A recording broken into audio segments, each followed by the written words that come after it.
dangerous is the ISKP militarily? To what extent can they stop the Taliban from taking full charge of Afghanistan? And will we, over the next few months and years, see a battle between the ISKP and the Taliban of the kind that we saw between the Taliban and the Ghani government over the last several years in Afghanistan? Ambassador Mukhopadhyay. Thank you, Rahul. Let's put it in perspective. In 1996, when the Taliban came, they didn't come in as a terrorist force. In fact, against the background of the internecine fighting of the Mujahideen, they actually came as a kind of stabilizing, force. But there's a huge difference between Taliban 1.0 and Taliban 2.0, because during these last 20 years, we've seen a mutation of the Taliban itself into a terrorist organizations that conducts and executes, terrorist attacks of the kind of range that your reporter just spoke about. So in a way, what we are seeing is a progression, a downward spiral between the Taliban 1.0, Taliban 2.0, Al-Qaeda that has come up in between, and now ISIS. So it's actually getting worse and worse.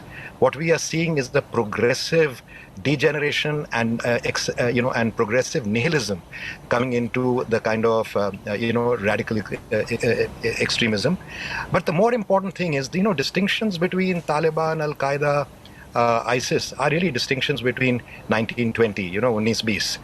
Because in the end, they all flourish in an environment and atmosphere where terrorism is justified for one cause or the other.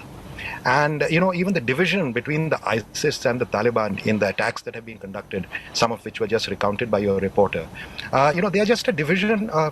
There are too clean a division. It's as if the worst and the most sectarian attacks are adopted by the ISIS, and the slightly more, you can say, slightly more justifiable attacks, if I were to put it in their terms, are claimed by the Taliban. It's as though the Taliban are made to appear to look good by comparison to the ISIS. So I see this as really all part of a legitimization of the Taliban, who are as bad. The difference is only 1920, and more important, a complete shift of focus from their masterminds than in Pakistan. Why is it that even with the Taliban, we are dealing with spokesperson. We are dealing with second rungs of their leadership. We never see the masterminds. We never see the people who are, pulling the puppet strings from behind. So you're making the point that there is no real difference between the ISKP and the Taliban. The fact is, yes. General Sanjay Mason, that the ISKP are sworn enemies of the Taliban. And now amongst these terrorists, we're seeing a battle for supremacy, for credit about who chased the Americans away.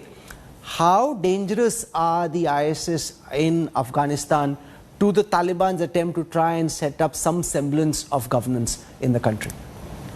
Rahul, firstly, I endorse Ambassador Gautam Mukhopadhyay's analysis and his remarks.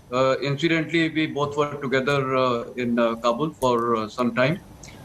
What I'm trying to highlight is that, firstly, I would put it more bluntly, that all these terrorist organizations which have got origins in Pakistan are the branches of the same tree. So they are, like Ambassador brought out, just 1920 ka difference. So firstly, that is very, very clear.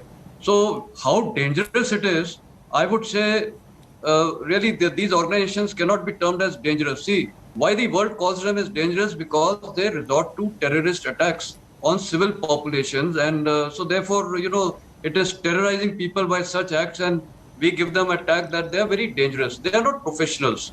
They are just a loose federation of various terrorist organizations trying to terrorize the people and the whole world by doing like the action which they did yesterday, trying to kill innocent people. So they cannot be termed truly as dangerous. Dangerous should be termed as professional armies, like the Indian Army and so forth. We are a potent army. So that is point one. Now, how do we see the situation unfolding? I think this lust for power will continue. Till now, the government formation has really not taken place.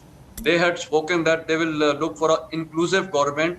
I don't see in the horizon that kind of a thing happening. There are reports that Abdullah and Hamid Karzai has been also put under house arrest. So what kind of inclusive government is it going to take place? Whether they're going to take women on board is very, very unlikely. The Hazaras and the other minorities, whether they'll be taken part, I doubt. And then there is a conflict among themselves. The biggest conflict is the Taliban, which is the Kandhari Taliban, and the Haqqani, which is from Paktia and Paktika province, and of course now the ISK, and all the roots go back to the Pakistan. So therefore, I see it's a very unstable. The instability will continue. It's going to be a very volatile region in the future, and it is going to be detrimental to the interest of